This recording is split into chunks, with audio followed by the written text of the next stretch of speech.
The gleaming diplomatic vessel glided silently through space, its sleek form casting a shadow across Earth's moon. Inside the pristine white observation chamber, Galactic Consul Tawan stood with his hands clasped behind his back, his silver skin catching the reflected light of the planet below. Earth hung like a jewel in the void, swirls of white clouds drifting across blue oceans and green-brown continents. But beneath its beautiful exterior, the planet's true nature made Taiwan's skin ripple with concern. His neural interface processed incoming data streams, and each new reading made his discomfort grow. Jai Yun, come look at these readings, he called to his assistant. She moved quietly to his side, her own silver skin shimmering as she interfaced with the ship's sensors. Tell me what you make of them. Jai Yun's eyes widened as she processed the information. Sir, there must be an error in our equipment. These radiation levels in some regions, they're well above safe habitation limits. And the atmospheric composition. She paused, double-checking her calculations. The pollutant levels would be toxic to most known species. No error, Taiwan said grimly. Multiple sensor arrays confirmed the readings. And look here. He gestured, bringing up a tactical overlay that highlighted military installations and movement patterns across the globe. The level of military activity suggests they're in a constant state of war, or preparing for one. Their ship's AI added another layer of data: population centers, transportation networks, and industrial zones. Billions of heat signatures moved about their daily lives, completely ignorant of the fact that their world should be uninhabitable by any reasonable standard. Sir, Jai Yun said hesitantly, perhaps we should recommend quarantine protocols, if they've somehow adapted to these conditions. Taiwan shook his head slowly. The Council sent us here to evaluate Earth for potential membership in the galactic community. We need to understand how they've achieved this. Look there. He pointed to a particularly dense cluster of life signs. That's one of their major cities, built right in a zone that shows significant background radiation from something they called nuclear testing. The ship's archives brought up historical data, showing how humans had actually created many of these deadly conditions themselves through their industrial and military activities. Yet, instead of dying out or abandoning affected areas, they had simply adapted and continued living there. Most concerning, Taiwan murmured, watching as billions of humans went about their daily routines beneath clouds laced with pollutants that would have sent any sensible species running for shelter. How do they survive in such conditions? Jai Yun pulled up more detailed scans of human physiology. Their bodies show signs of remarkable adaptation capabilities. They appear to have cellular repair mechanisms we've never seen before. And their young are born with these traits already present. An alert chimed softly, indicating that their scheduled landing time was approaching. Taiwan felt his skin ripple again, this time with something closer to nervous anticipation. Nothing in his centuries of diplomatic training had prepared him for a species like this. The landing site they've designated is in something called New York City, Jai Yun reported. It's one of their largest population centers. The atmospheric contamination there is significant. Have the environmental shields been modified according to the specs their scientists sent us? Taiwan asked, already knowing the answer but needing the reassurance. Yes, sir. Though I should note that their atmospheric protection protocols are far less stringent than ours. They seem to consider many toxic substances acceptable in small quantities. Taiwan watched as another wave of data scrolled past his neural interface. The humans didn't just survive in these conditions, they thrived. Their population was growing, their technology advancing rapidly, their culture producing art and music and literature even as they poisoned their own world. This goes against everything we know about planetary development, he said softly. Species are supposed to clean up their environments as they advance, not adapt to contamination. Everything about them is backward. The ship's AI interrupted with another alert. They had reached their designated holding position. Soon, they would begin their descent into Earth's atmosphere, into conditions that would kill an unprotected member of their species in minutes. Begin landing preparations, Ta-1 ordered, trying to keep his voice steady. Full environmental protocols in effect. And Jai-Yun. He turned to his assistant. Make sure our emergency evacuation systems are primed. Something tells me this evaluation isn't going to follow any standard protocols. As the ship oriented itself for descent, Ta-1 watched the strange blue world growing larger in the observation window. His mission was supposed to be a simple evaluation of a developing species. Instead, he had a feeling he was about to encounter something that would challenge everything he thought he knew about life in the galaxy. The humans had turned their world into what should have been a death trap. And somehow, impossibly, they had turned those very conditions into their strength. This was not going according to protocol at all. In fact, as the first wisps of Earth's polluted atmosphere began to brush against their ship's shields, Ta-1 wondered if any protocol could possibly prepare them for what they were about to encounter. The diplomatic vessel touched down gently in the designated landing zone in Central Park, New York City. As the ship's protective shields powered down, Ta-1 felt the first assault on his senses, even through the ship's filtered atmosphere. The city's overwhelming presence made his silver skin ripple with discomfort. Jai-Yun, are you certain our environmental suits are functioning properly? He asked, watching as his assistant checked their protection systems for the third time. All systems are operating at peak efficiency, sir, she replied, though her own skin had taken on a nervous sheen. Though I'm not sure any system could fully prepare us for this. As they stepped out of their ship, the full impact of New York City hit them like a physical force. The towering buildings seemed to defy the basic laws of engineering that every civilized species followed. They stretched upward at impossible angles, their glass and steel surfaces reflecting the sunlight in ways that made Ta-1's optical sensors struggle to adjust. The noise was beyond anything they had experienced. The constant rumble of vehicles, the blaring of horns, the chatter of millions of humans, the whine of machinery. It all combined into a cacophony that threatened to overwhelm their sensory filters. Ta-1 noticed Jai-Yun adjusting her audio dampeners to maximum. Their human guide, a diplomatic officer named Minho, seemed completely unaffected by the chaos around them. He led them through streets packed with more humans than Ta-1 had ever seen in one place, all moving in seemingly random patterns yet somehow avoiding collisions. And here we have Times Square, Minho announced proudly, gesturing to a space that made both aliens freeze in their tracks. Massive screens covered the buildings, flashing with bright colors and moving images. The sensory assault was almost unbearable. How do you maintain concentration with all this stimulation? Ta-1 managed to ask, his emergency calm protocols working overtime. Minho laughed. You get used to it. This is nothing. You should see it during New Year's Eve. Their next stop was what humans called a bar. Through the window, Ta-1 watched in horror as humans willingly consumed various toxic substances. His sensors detected ethanol, a chemical that should have sent them running for emergency medical care. They appear to be consuming poison for pleasure, Jai-Yun reported, her silver skin taking on a distinct greenish tinge of distress. And they're laughing about it. Alcohol, Ta-1 whispered, his voice tight with shock. A known poison, and they're celebrating its consumption. But it got worse. In a nearby restaurant, humans were eagerly eating foods containing capsaicin, a chemical defense agent produced by plants. Instead of avoiding these dangerous substances, they actively sought them out, even rating them by their level of pain-inducing properties. Would you like to try some hot wings? Minho offered, gesturing to a plate of food that Ta-1's sensors indicated contained alarming levels of capsaicin. That would be inadvisable, Ta-1 managed to reply diplomatically, watching in fascination and horror as Minho happily consumed the dangerous substance. The final shock came during their walk back through the park.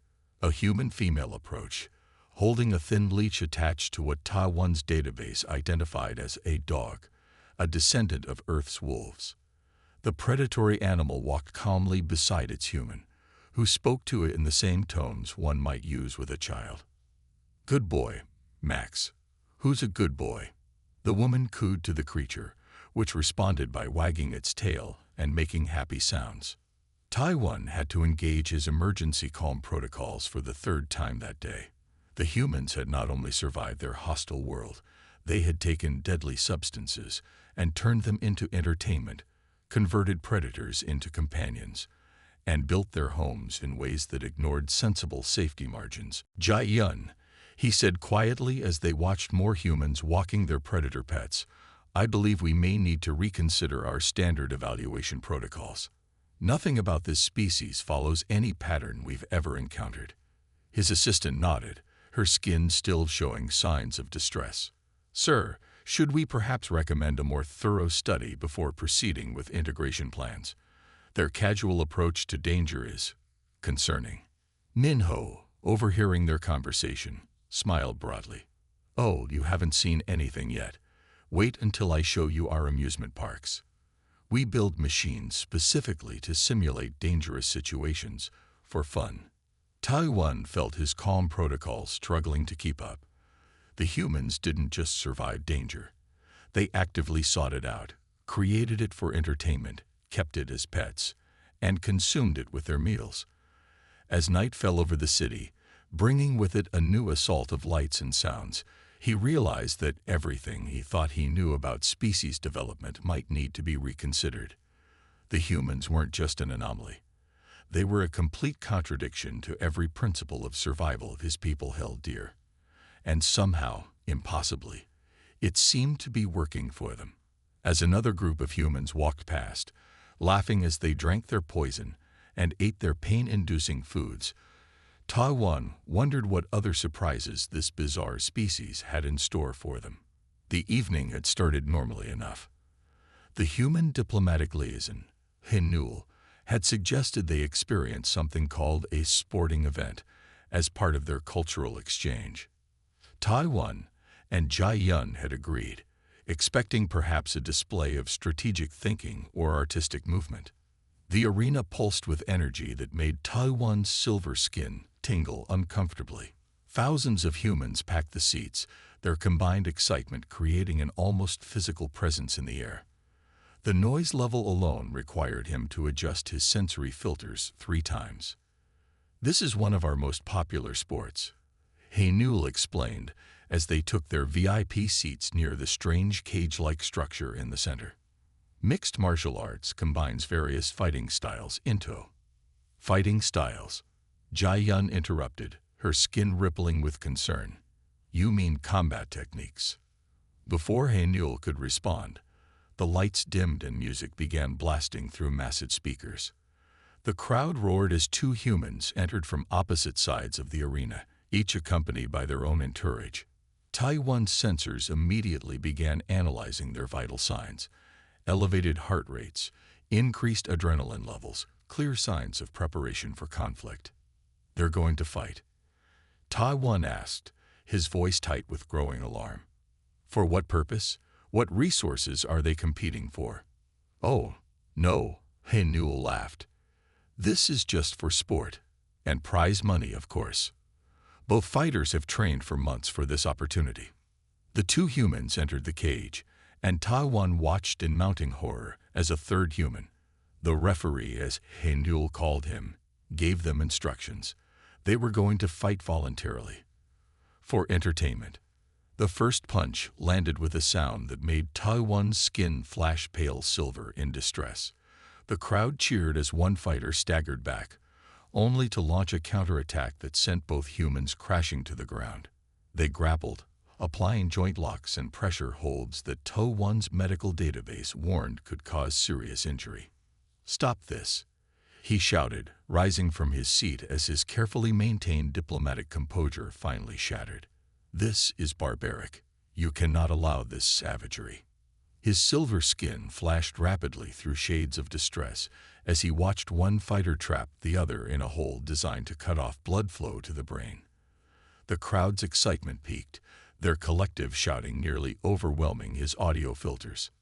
"Consul, please," Hainul tried to calm him. This is a regulated sport. We have medical teams standing by, and both fighters are highly trained professionals. Whoa. Professionals. Ta Wan's voice rose higher. You've made a profession out of ritualized combat. This is. He couldn't find words to express his horror as one fighter launched himself off the cage wall to strike his opponent. Jia Yun had already activated her emergency calm protocols, her skin taking on the dull gray of forced serenity. Tai Wan pulled out his communication device with shaking hands and began composing an emergency report to the Galactic Council. This species, they don't just survive in hostile conditions, he dictated as his fingers flew over the interface. They actively create new dangers. They turn violence into entertainment. They are dangerous deviants who must be quarantined before. Ta Wan watched as humans from nearby restaurants brought food and water to rescue workers. Others offered their homes to strangers who had been evacuated. A group of engineers was already assessing building damage and setting up safety perimeters. These are the same humans we saw engaged in ritualized combat, Ta Wan said, watching a fighter they recognized from the arena carefully lift an elderly woman over a section of broken pavement. The same ones we called dangerous and unstable. The ground shook again with an aftershock. Instead of causing more panic, it seemed to strengthen the humans' resolve. More people emerged to help. Someone started organizing supplies. Another group began setting up temporary shelters. Jia Yun, Ta Wan said quietly, watching the human chain pass supplies to trapped survivors. I believe we may have miscalculated. Sir, his assistant asked, though her expression suggested she understood. We saw their adaptation to danger as a flaw, their comfort with violence as a sign of savagery. But look at them now.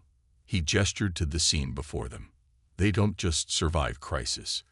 They thrive in it. They help each other. They turn chaos into order. A human child approached them, offering bottles of water. Despite his earlier reservations about human food, Tai Wan accepted with a grateful nod.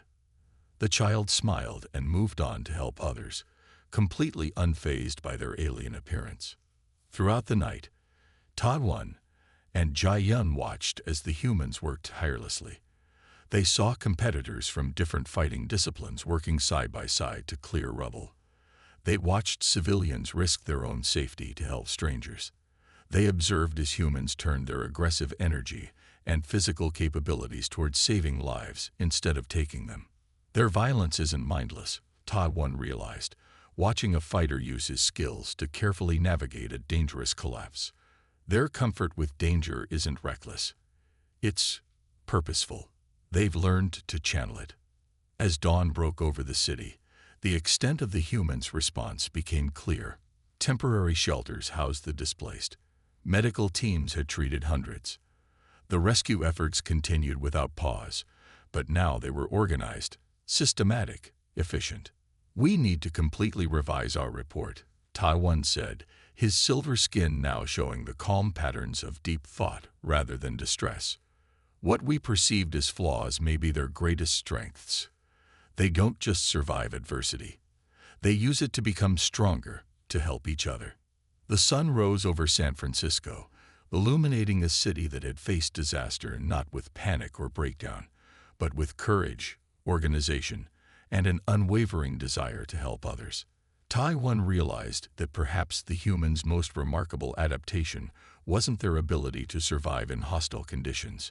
It was their capacity to turn those very conditions into opportunities for their best qualities to shine. The holographic display filled Ta Wan's temporary office at the Earth diplomatic compound, showing scenes from humanity's past. His silver skin rippled with fascination as he watched primitive humans create their first cave paintings, using crushed minerals and their own hands to capture the world around them. Jia Yun, look at this, he called to his assistant, who approached with her usual quiet grace. Even in their earliest stages, they were already creating art. Not for survival, not for any practical purpose, but simply to express themselves. The images shifted, showing the progression of human civilization. They watched as humans learned to control fire, developed agriculture, built cities. Each advancement seemed to come faster than the last, defying the normal developmental patterns of other species. Their adaptability is remarkable, Jai-yun observed, her skin shimmering with interest as they watched humans develop writing systems, mathematics, and increasingly complex technologies. Most species take thousands of years to make such advances. Taiwan nodded, advancing the timeline to show the Industrial Revolution. And look here, when they poisoned their air with coal smoke, instead of abandoning their cities, they adapted. They created new technologies, better systems. They turned their problems into opportunities for growth. The next sequence showed human children playing in a park near their compound. Some climbed on structures designed to challenge their physical abilities, while others engaged in complex imaginative games. A massive cheer interrupted his recording as one fighter executed a complex throwing maneuver that sent his opponent crashing to the mat. Instead of finishing his opponent off, the fighter stepped back, allowing the other to regain his feet. The crowd applauded this display of what Hae-Newell called sportsmanship. "You see," Hae-Newell said eagerly, "there are rules, traditions, respect between the fighters. This isn't mindless violence. It's a test of skill, strategy, and they're damaging each other for the amusement of crowds." Taiwan's skin had now taken on the bright, flashing silver of extreme agitation. How can you not see how wrong this is? The fight continued below, both humans now showing visible signs of injury yet continuing to engage with seemingly increased determination. The crowd's enthusiasm grew with each exchange, reaching a fever pitch when blood appeared. "I've seen enough," Taiwan declared, standing abruptly. "Jai-yun, prepare our departure protocols. I must complete my report to the council immediately." As they hurried toward the exit, Hae-Newell called after them, "Wait, you haven't even seen the championship bout. And next week there's a hockey game I thought you might enjoy." Taiwan didn't wait to hear more. His hands trembled as he finished composing his emergency report, documenting Earth as a planet of dangerous deviants who needed immediate quarantine. How could any civilized species allow, much less celebrate, such displays of violence? Back in the safety of their diplomatic vessel, Taiwan tried to steady his nerves as he finalized his report. "A species that turns combat into entertainment cannot be trusted," he wrote. "Their capacity for violence, combined with their unusual resilience and adaptation to hostile conditions, makes them an unacceptable risk to galactic peace." The sounds of the arena still echoed in his mind. The cheering crowds, the impact of strikes, the strange music that had accompanied the violence. Earth wasn't just a death world, he realized. It was something far more dangerous. A world where the inhabitants had learned to love the very things that should terrify them. The diplomatic dinner in San Francisco was meant to be Taiwan's final official function on Earth. After the disturbing events at the combat sports arena, he had decided to complete only the minimum required protocols before recommending Earth's quarantine. He sat stiffly at the elegant table in the high-rise restaurant, barely touching the carefully prepared food as he listened to the human officials discuss trade possibilities. The first tremor was subtle, just a slight vibration that made the water in his glass ripple. Taiwan's sensitive skin detected it immediately, and his eyes darted to Jai-yun, who had also noticed. The humans kept talking, seemingly oblivious. Then the real shock hit. The building swayed violently, dishes crashed to the floor, and the lights flickered. Taiwan's emergency protocols activated automatically, his skin turning a protective metallic sheen as he prepared for the chaos he knew would follow. Everyone remained calm and moved to the designated evacuation routes. A calm voice announced over the building's speakers. To Taiwan's surprise, the humans didn't panic. They moved quickly but orderly, helping those who needed assistance. Outside, the city was in motion. Emergency vehicles were already racing through the streets, their sirens echoing between the buildings. Taiwan watched in amazement as humans emerged from buildings not to flee, but to help others. "Jai-yun, are you recording this?" he asked his assistant, who nodded, her silver skin reflecting the flashing emergency lights. A group of civilians had already formed a human chain, passing supplies to people trapped in a partially collapsed structure. Nearby, a team of the very combat athletes Taiwan had condemned was using their strength to lift debris and pull survivors to safety.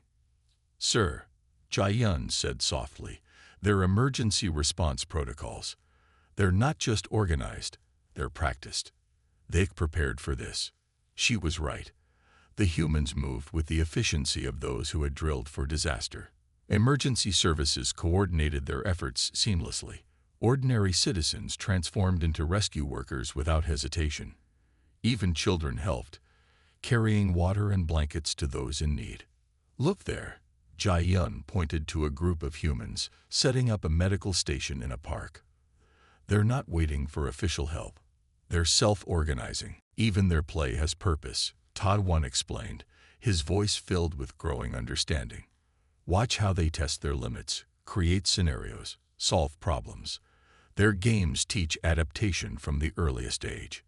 A group of children had created an elaborate pretend scenario involving space travel, something their species hadn't even achieved yet when they imagined it. "Their stories," Taiwan mused, "they don't just record what is, they imagine what could be." Jiayun accessed the human entertainment database they'd been provided.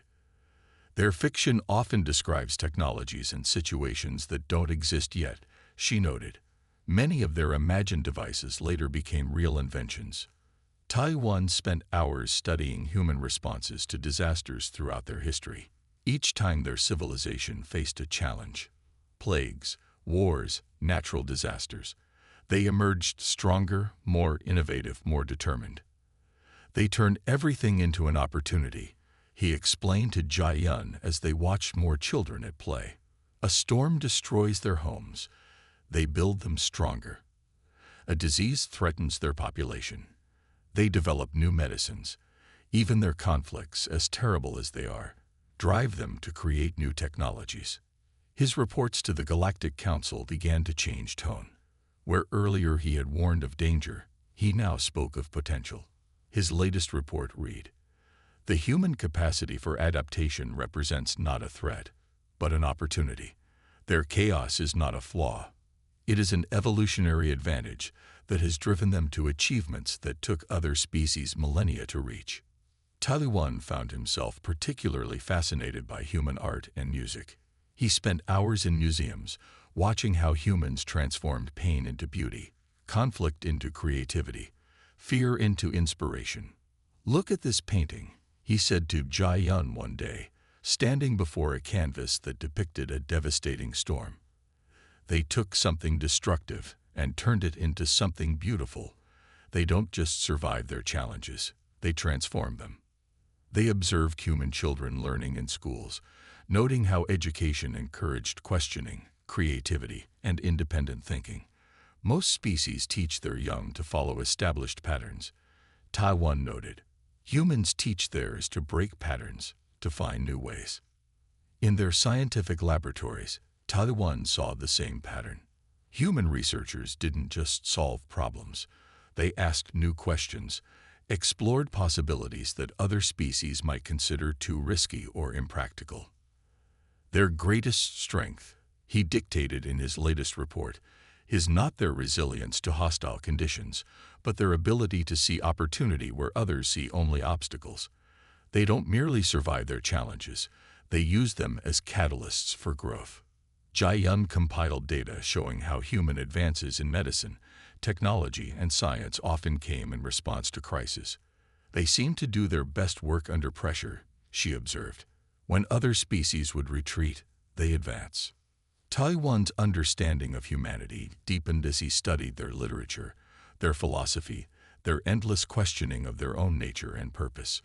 "They're never satisfied with just surviving," he told Jiayun.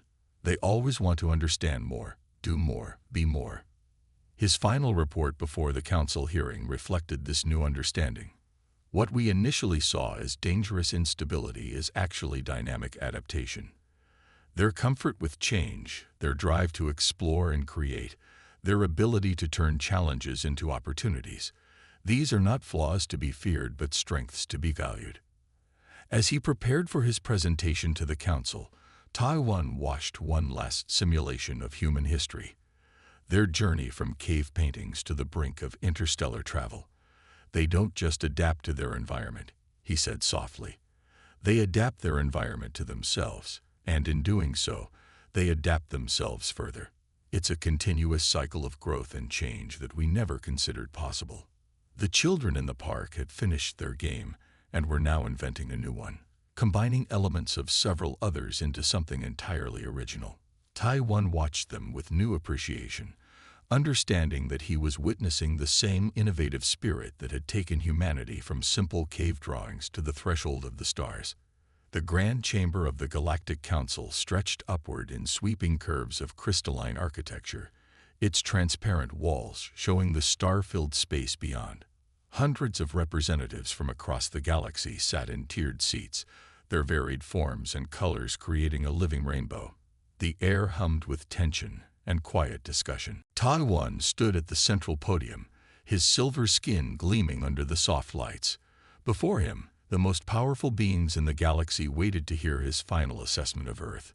Behind him, a massive holographic display showed images of the blue planet. Council member Sung Ho's voice cut through the chamber like a blade. "We have reviewed your initial reports, Consul Taiwan. You yourself documented Earth as a death world filled with dangerous deviants. You recommended immediate quarantine. Why have you changed your position?" Murmurs rippled through the chamber. Taiwan felt hundreds of eyes on him as he gathered his thoughts. Jia stood quietly at her station, ready to project the evidence they had prepared. "Yes," Taiwan began, his voice clear and steady. "I did recommend quarantine. I was wrong. I made the mistake of judging humans by our standards rather than understanding them on their own terms." The holographic display shifted, showing scenes from Earth. "Look at what we first saw as flaws," he continued.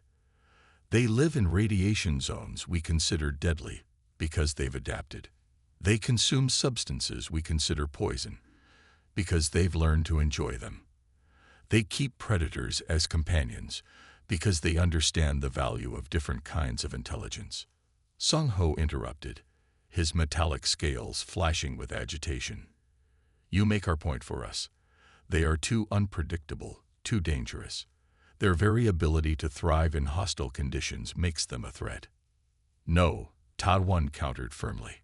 "Their adaptability makes them invaluable."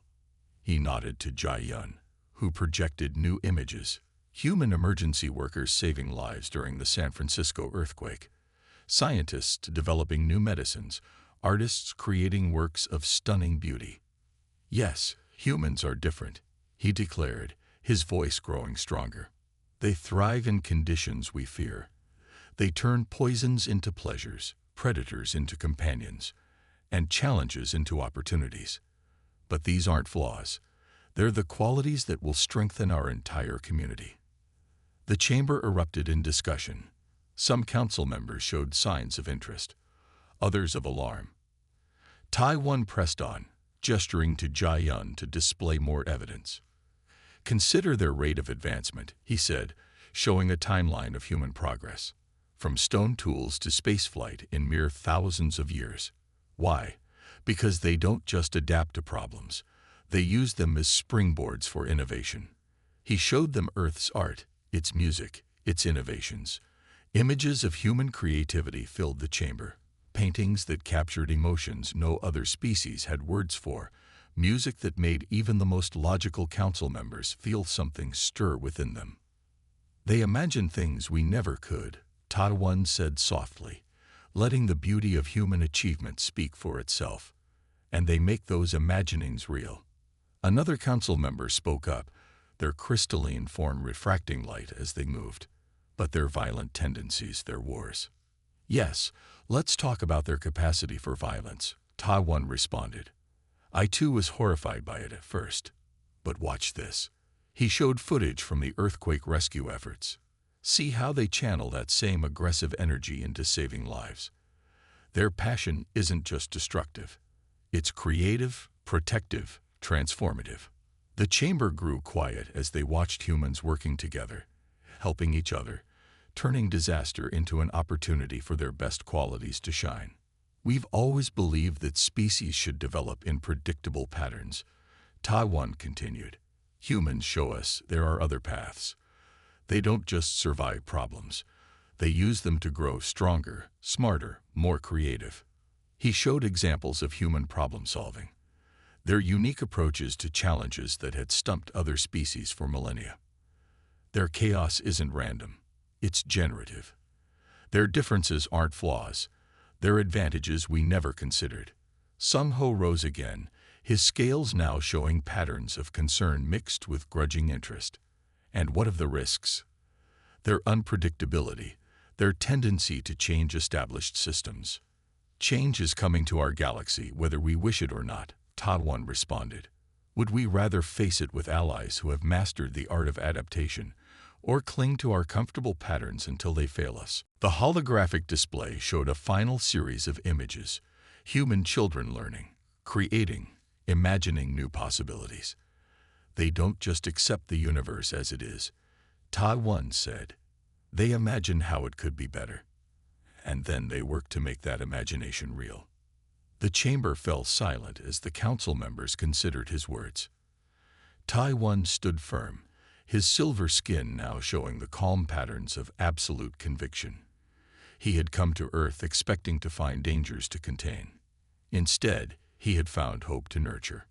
The question isn't whether humans are different, he concluded. The question is whether we're wise enough to recognize that different isn't always dangerous.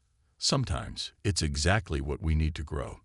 The New York skyline sparkled in the evening light as Taiwan sat at his favorite corner table in the rooftop restaurant. 1 year had transformed everything, not just his understanding of humans, but his own way of being. His silver skin, once constantly rippling with stress at Earth's conditions, now settled comfortably in the planet's atmosphere. Beside his chair, a golden retriever named Luna wagged her tail hopefully as the aroma of Korean barbecue filled the air. Just months ago, the idea of keeping a predator as a companion would have seemed insane to him. Now, he couldn't imagine life without her. Another round of bulgogi? The server asked, already familiar with the alien ambassador's newfound love of spicy food. Taiwan nodded, his skin shimming with pleasure as he shared a small piece with Luna. Newell, his human diplomatic counterpart, watched with obvious amusement. Would you ever have believed this possible? She asked, gesturing to the scene before them. An alien diplomat contentedly eating Earth food while petting a former predator. No, Taiwan admitted, reaching down to scratch behind Luna's ears. But that's what humans taught me. The impossible is just something that hasn't been done yet. Jai-yun, who had chosen to remain on Earth as his assistant, sat nearby reviewing reports on her tablet. The latest cultural exchange programs are showing remarkable success, she reported. Several other species are now requesting Earth visits. Taiwan smiled, remembering his own first terrified days on this planet. Now, as Earth's first permanent alien ambassador, he found himself helping others overcome their initial shock and discover the extraordinary potential of human civilization. Remember when you thought our atmosphere would kill you? Hey, Newell teased, sipping her wine. Another human invention that had initially horrified him, but which he now appreciated, even if he couldn't consume it himself. Remember when I wrote that emergency report calling for Earth's quarantine? Taiwan countered, his skin flickering with amusement. The council still brings that up at every meeting. A group of children ran past their table, playing some complicated game they had just invented. Taiwan watched them with fondness, understanding now that their chaos was actually creativity in motion. Their shouts and laughter, once overwhelming to his sensitive hearing, had become a welcome soundtrack to his life on Earth. The latest scientific collaboration is showing promising results, Jai-yun added, pulling up more data. The human approach to problem solving has helped solve 3 engineering challenges that stumped our best minds for centuries. Taiwan nodded, unsurprised. What had initially shocked him about humanity was precisely what made them extraordinary. Their adaptability, their resilience, their ability to thrive in chaos. These weren't bugs in their programming. They were features. Luna put her head on his lap, and he automatically reached down to pet her. The simple gesture reminded him of how far he'd come. A year ago, he would have recoiled from such close contact with an Earth predator. Now, he understood the deep bond that could form between species. The sun began to set over Manhattan, painting the sky in colors that still took his breath away. Earth's beauty was different from the subtle harmonies of his homeworld. It was bold, dramatic, sometimes dangerous, but always stunning. The Council wants to know how we're managing the integration so successfully. Jai-Yun mentioned, looking up from her work. They can't quite believe how smoothly it's going. Tell them we stopped trying to manage it. Ta-Wan replied, watching as Luna made friends with a passing child. We learned to embrace the chaos instead of fighting it. Hamul raised her glass in a toast to embracing chaos.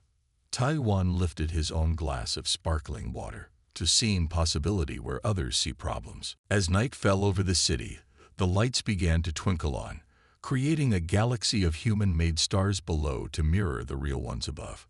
Ta-Wan felt a deep sense of contentment, remembering how this same view had once overwhelmed his senses. You know what the best part is, he said thoughtfully, sharing another bite with Luna. Every day, humans show us something new. Just when we think we understand them, they surprise us again. That's our specialty, Hamul laughed, keeping the galaxy on its toes. As Earth's first permanent alien ambassador, Ta-Wan had come to understand something profound about humanity. Their greatest strength wasn't just their ability to survive in hostile conditions, or their knack for turning dangers into opportunities. It was their endless capacity to imagine new possibilities and then make them real. Looking out over the city he now called home, with a former predator sleeping at his feet and the taste of spicy food on his tongue, Ta-Wan knew he wouldn't have it any other way. The impossible, as humans had taught him, was just something that hadn't been done yet. And humans, he had learned, were very good at doing the impossible.